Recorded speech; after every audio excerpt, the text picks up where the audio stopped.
తర్వాత జగన్ జనంలో. Welcome back again. Ajay గారు ఉన్నారా? ముఖ్యంగా అంటే డిఎస్సికి సంబంధించి చూస్తే ఇందులో డొంక తిరుగుడు ఉంది. మెరిట్ లిస్ట్ ప్రకటించకుండానే ఎంపిక చేసే కుట్ర చేస్తోంది కూటమి ప్రభుత్వం అంటూ కూడా వైఎస్ఆర్సీపీ చెప్తూ ఉన్నా, కొంతమంది క్యాండిడేట్స్ ఎవరైతే డిఎస్సి అభ్యర్థులు ఉన్నారో వాళ్ళు చెప్పింది ఏంటంటే పేపర్ రోజుకు ఒకలాగా వచ్చింది, ఈసారైనా నెక్స్ట్ మళ్ళీ డిఎస్సి అంటుంది ప్రభుత్వం. సో అప్పుడైనా ఒకే పేపర్ వస్తుందా, లేదంటే కొంతమందికి ఈజీగా వచ్చింది పేపర్, కొంతమందికి టఫ్గా వచ్చిందని మాట్లాడుకుంటున్నారు అభ్యర్థులు. ముఖ్యంగా దీనికి సంబంధించి మెరిట్ లిస్ట్ ప్రకటించకుండానే కూడా చాలామందికి కూడా మెసేజ్ పంపడం ఏంటి అని కూడా ప్రశ్నిస్తున్నారు. దానికి సంబంధించి ఏం మాట్లాడతారు? అదేవిధంగా ఇందాక అడిగారు రేషన్ కార్డులకు సంబంధించి కూడా కొంతమంది కొన్ని నెలల క్రితం ఒక చోట ఉండొచ్చు, కొంతమంది తర్వాత ఒక చోటుకి మారచ్చు, కానీ అదే పాత అడ్రస్కి రేషన్ కార్డులు అనేవి ఈ స్మార్ట్ కార్డులు అనేవి వస్తే సిచ్యువేషన్ ఏంటి, అక్కడికి వెళ్ళి తీసుకోవాల్సిన పరిస్థితి ప్రజలకు ఏర్పడింది, ఎలా చూడాలి? సార్ చందు గారు, ఇక్కడ నేనేమన్నానంటే ఇప్పుడు ఏదైతే డిఎస్సి గురించి వైఎస్ఆర్సీపీ పార్టీ నాయకులు కానీ ఆ పార్టీలో ఉన్న వ్యక్తులు కానీ మాట్లాడడానికి అర్హులు కాదు సార్. ఎందుకంటే అలా కనీసం డిఎస్సి ప్రకటించలేదు, డిఎస్సి వేయలేదు, ఒక్క పోస్ట్ను భర్తీ చేయలేదు. దాన్ని ఎలా వేయాలి, లేకుంటే రోస్టర్ విధానం ఏంటి, హ్యాండిక్యాప్డ్ ఫిజికల్లీ హ్యాండిక్యాప్డ్కి ఎలా ఇవ్వాలి, దాని మెరిట్ లిస్ట్ ఎలా ఇవ్వాలో అలా కనీసం అవగాహన కూడా ఉండదు. ఈరోజు ప్రభుత్వం ఇంత ప్రతిష్టాత్మకంగా 16,374 పోస్టులని మనం భర్తీ చేసి ఈరోజు వాళ్ళకి సర్టిఫికేషన్ వెరిఫికేషన్స్ ఇస్తూ వాళ్ళందరినీ కూడా ఒక తాటి మీదకి తీసుకొచ్చి ఈరోజు వాళ్ళని అద్భుతంగా ఉద్యోగావకాశాలు కల్పిస్తుంటే సార్ నిజంగా అందులో తప్పులు తడకలు ఉంటే ఈరోజు ఉన్నత న్యాయస్థానంలోనే వాటిని ఆశ్రయిస్తారు. దాంట్లో తప్పులు ఉన్నాయి, వాటిని ఆపండి అని చెప్పేసి ఉన్నత న్యాయస్థానాలు కూడా చెప్తాయి. కానీ ఈరోజు అవన్నీ కూడా అధిగమించి వాటన్నిటిని కూడా దాటి ఈరోజు ఆ పోస్టులని భర్తీ చేసి కంప్లీట్ గా వాళ్ళ చేతికి ఆర్డర్ కాపీస్ ఇచ్చేదానికి సిద్ధంగా ఉంది ప్రభుత్వం. ఈ విషయాలేవి కూడా జగన్మోహన్ రెడ్డి గారి పార్టీకి తెలియదు. ఎందుకంటే వాళ్ళకి తెలియదు దాన్ని ఎట్లా భర్తీ చేయాలి, లేకుంటే ఏ విధంగా ఉద్యోగ అవకాశాలు కల్పించాలి, టీచర్ పోస్ట్ ఏ విధంగా భర్తీ చేయాలని వాళ్ళకి జీరో నాలెడ్జ్, వాళ్ళకి తెలియదు. అక్కడ జస్ట్ ఏంటంటే విధానం ఇలా ఉంటుంది, మెరిట్ లిస్ట్ ఈ విధంగా ఇవ్వాలా, లేకుంటే టెట్ ఈ విధంగా ఉంటుంది, లేకుంటే డిఎస్సి ఈ విధంగా నిర్వహించాలి, ఈ విధంగా టీజీటీ పోస్టులు. రెండు అంశాలు అజయ్ గారు, రెండు అంశాలు క్యాండిడేట్స్ మాట్లాడింది ఏంటంటే మెరిట్ లో ఎవరున్నారో చెప్పకుండా నియామకాలకి రంగం సిద్ధం చేశారు, ఎక్స్పీరియన్స్ కోటా తొలగింపుపై న్యాయ పోరాటానికి అభ్యర్థులందరూ కూడా సన్నాహాలు చేసినట్టు తెలుస్తుంది. మరి ఇప్పుడేమంటారు సార్? అదే సార్, ఇప్పుడు మనం ఒక కార్యక్రమాన్ని ఒక చర్యను చేపట్టినప్పుడు ఏంటంటే సార్ అందులో 100 క్లాస్ ఉంటాయి.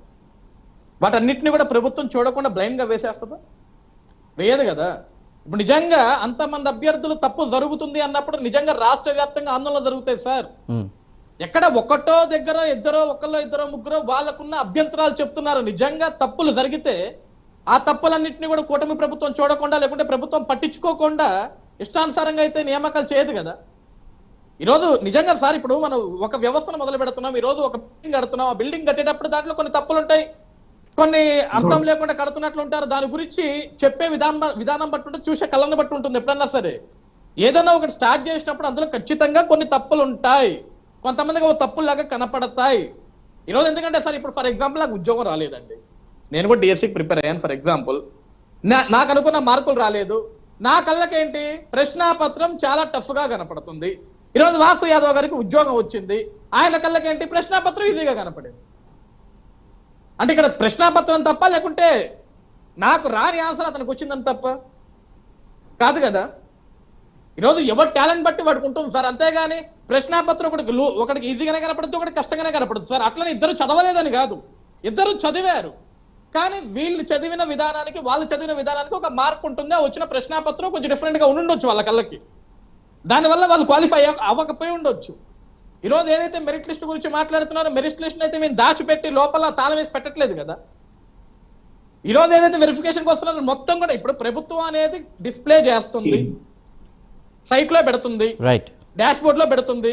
మేమేమి దాచిపెట్టి ట్రంక్ పెట్టలో పెట్టి తాళం వేయలేదు కదా. దానికి నిజంగా మేము వేస్తున్న మెగా డిఎస్సిలో నిజంగా మేము కల్పిస్తున్న టీచర్ పోస్టులలో నిజంగా తప్పులు ఉంటే ఈ పార్టీకి రాష్ట్రంలో ఎవరైతే డిఎస్సికి ప్రిపేర్ అయ్యారో, ఎవరైతే దాని మీద ఆశలు పెట్టుకున్నారో వాళ్ళందరూ కూడా రోడ్ల మీదకి వచ్చి యుద్ధాలు చేసేవాళ్ళు. అవేం జరగట్లేదు. ఈ రోజు ఇక్కడ నిజంగా మేము తప్పులు చేస్తాం అనుకుని ఒకటే చందు గారు ఇక్కడ బాగా గుర్తుపెట్టుకోవాల్సింది, నిజంగా మేము తప్పు చేస్తున్నాం, ఇక్కడ తప్పు జరుగుతుందంటే జగన్మోహన్ రెడ్డి గారు నిద్రపోయేటోళ్ళు కాదు.